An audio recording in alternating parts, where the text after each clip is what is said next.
So the reason I'm here is because I have a disease called alcoholism. I'm also alcoholic. I have become allergic to alcohol. I can never ever drink alcohol successfully again. The reason I became allergic to alcohol is because I have a disease called alcoholism that constantly puts me in a state of restless, irritable, and discontentedness. And when I am in enough emotional pain, I need some medication to treat that. And I'm very good at self-diagnosing and self-treating my alcoholism. And alcohol happens to be the best over-the-counter drug to treat my alcohol. So I drank alcohol and I treated my disease. I don't know when I crossed the line and it became a disease and it needed a treatment. I don't know anything about that. All I know is that I did that. And then at some point I crossed the line again and the treatment for my disease, I became allergic to it. And so it stopped working. But I continued trying the medicine over and over and over again to treat what was wrong with me, but it doesn't work anymore. And I've had repeated attempts at trying to make the medicine work again, and it doesn't work. And I've heard many stories of other people who have tried to use alcohol as a medicine again to treat what their mind is telling them to treat their disease, and they have come back and reported that it doesn't work. So there's no more good times left for me drinking, but I have a disease that needs a treatment, and I find myself in Alcoholics Anonymous, and I think I'm here to stop drinking. I think the name of the game is not drinking, and I think if I'm going to meetings and I'm not drinking and the craving's been removed, that I'm doing the 12 steps. And my experience isn't that way. I went to a lot of meetings in the beginning. I went to a lot of meetings. I didn't drink. The cravings were removed at about 6 months. And at a year and a half of sobriety, I started thinking about suicide because the thrill of being sober had worn off, and the pain of living with alcoholism without a treatment was getting severe. And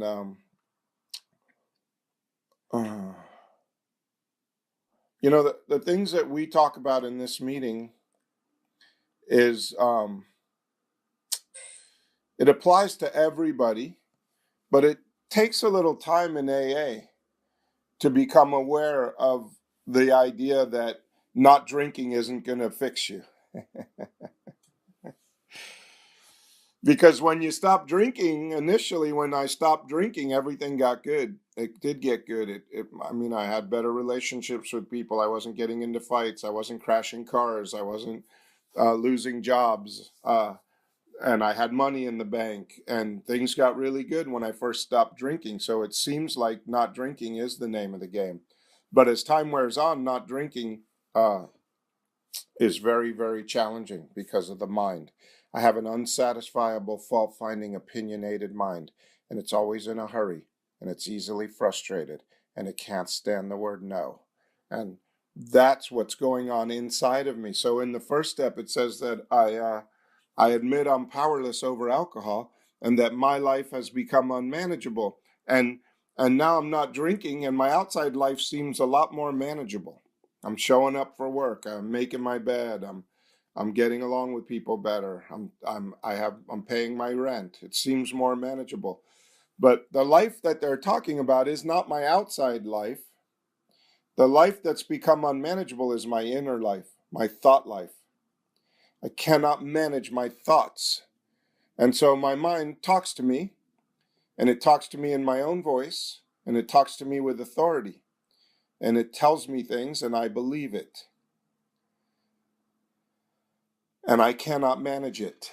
And it goes wherever it wants, and it talks about whatever it wants. And it's unsatisfiable, and it's fault-finding, and it's opinionated. So I get on the tube, and somebody's standing too close to me, and my mind starts talking to me. Why is that guy standing so close to me? Why doesn't he move over? I wish he'd move over. And then I start getting aggressive in my mind. In my mind, I'm pushing him. I'm hitting him in the head. I'm thinking terrible things about this person and his family and why he's standing so close to me. Now, I'm not doing anything on the outside. I might even be smiling and nodding and looking around like I'm a normal person. But inside, I want to kill this guy because he's standing too close to me. And that would be okay, except for then I get off the subway and I walk up to the sidewalk and someone bumps into me. And now I'm mad at that guy for the guy that was standing too close to me on the subway, because I'm already mad and my mind's already talking to me and it's already crazy. And then I get home and my wife says, "How was your day?" And I say, "Why are you asking me that? It was fine. What, do you think there's something wrong with me?" And all she was saying is, "How are you doing?" But my mind is so ratty and mad because the guy that stood too close to me on the subway and it talked to me about that. And on the way home, it ruined my whole life. Just my mind. Just this talking, self-talking, opinionated, unsatisfiable mind. And that's what alcoholism looks like in my life, sober. And that's what needs to be treated. So the 12 steps are a way of life. And in the first step, I get to admit complete defeat. Not alcohol defeat, complete defeat. But not complete defeat at doing things on the outside, because I can drive my car, I can get on the tube, I can get to work, I can do those things. But I'm a complete defeat at doing those things and being okay on the inside. I'm a complete defeat at being at peace in the moment I'm in. My devastating weakness, it says any alcoholic, I'll just read it, because if I say it, I'll make it up. It says, "We know, or I know, from my experience, that little good can come to any alcoholic who joins AA unless I first accept my devastating weakness and all of its consequences." My devastating weakness isn't that I drank too much and did stupid things, because if I wasn't drinking, I wouldn't be doing those stupid things when I was drinking. My devastating weakness is my mind and the way it talks to me and the power that it has over me and how I know I shouldn't be doing something. And I'm telling myself, don't say that. Don't say that to your boss. Don't tell him he doesn't know what he's doing. Inside, I'm talking to myself saying, don't say it. And my disease is saying, you have to tell this guy what an idiot he is, even if he's your boss.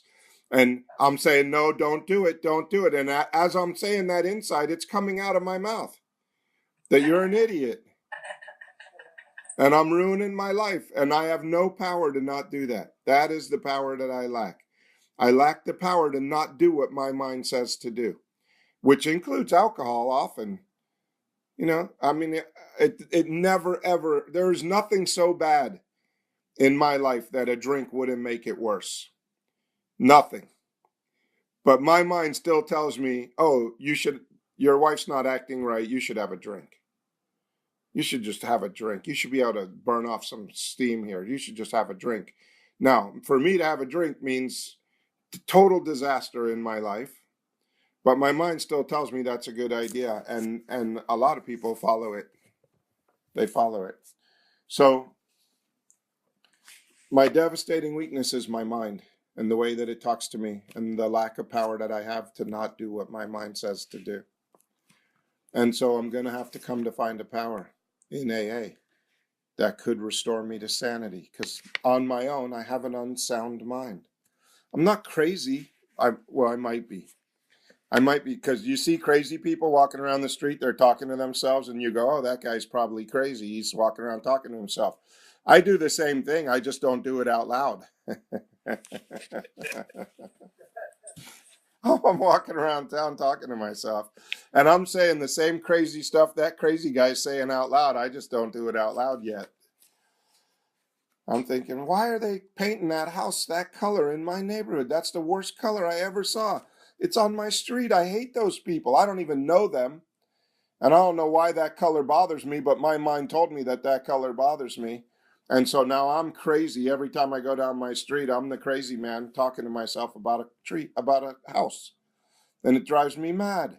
And then when I get home, I'm in a bad mood and I treat my family badly because somebody painted their house a color that I have a story about. And I believe my stories.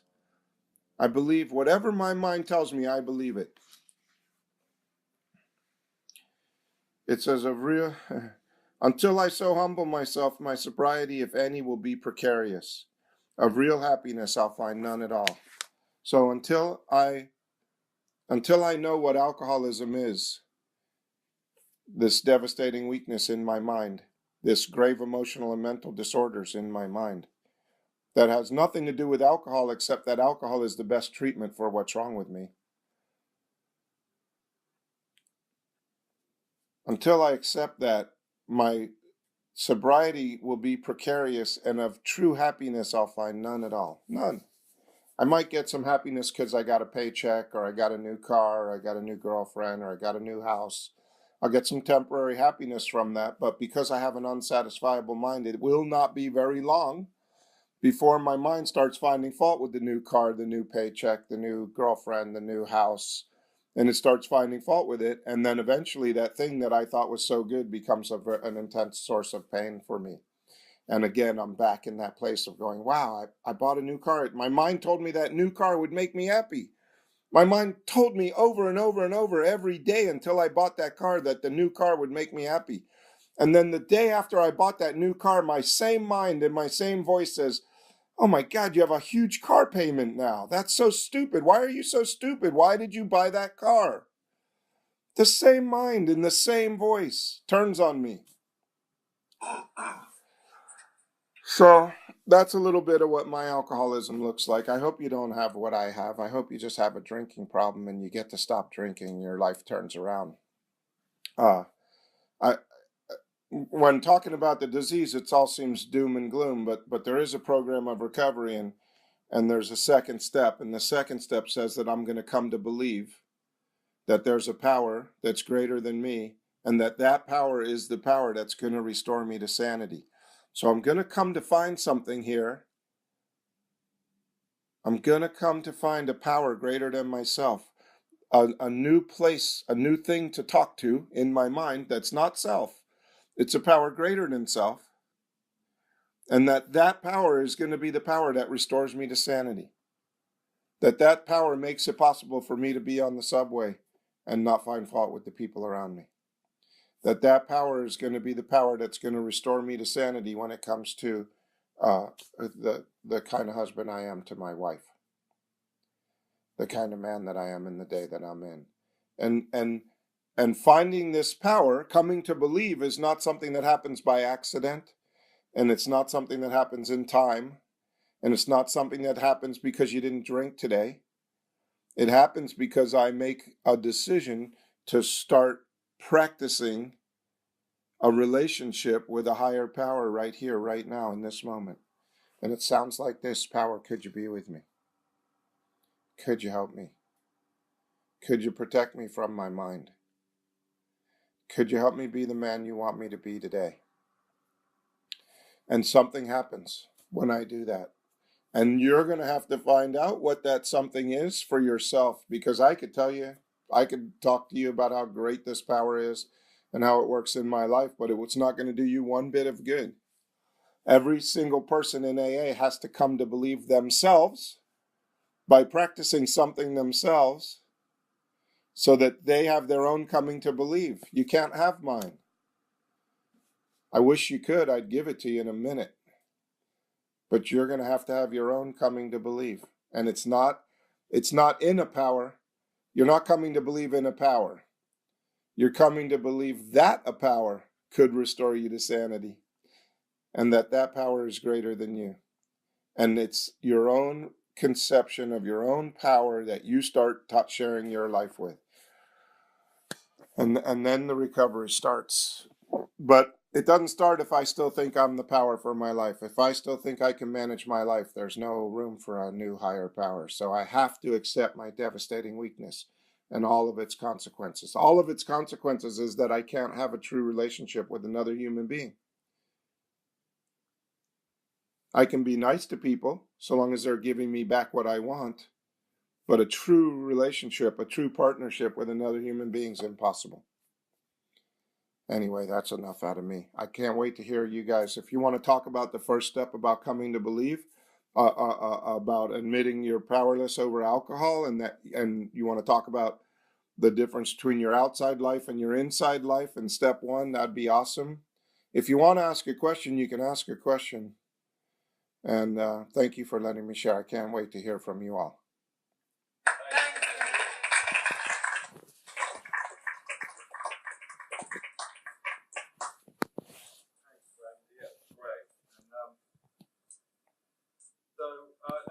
time for sharing.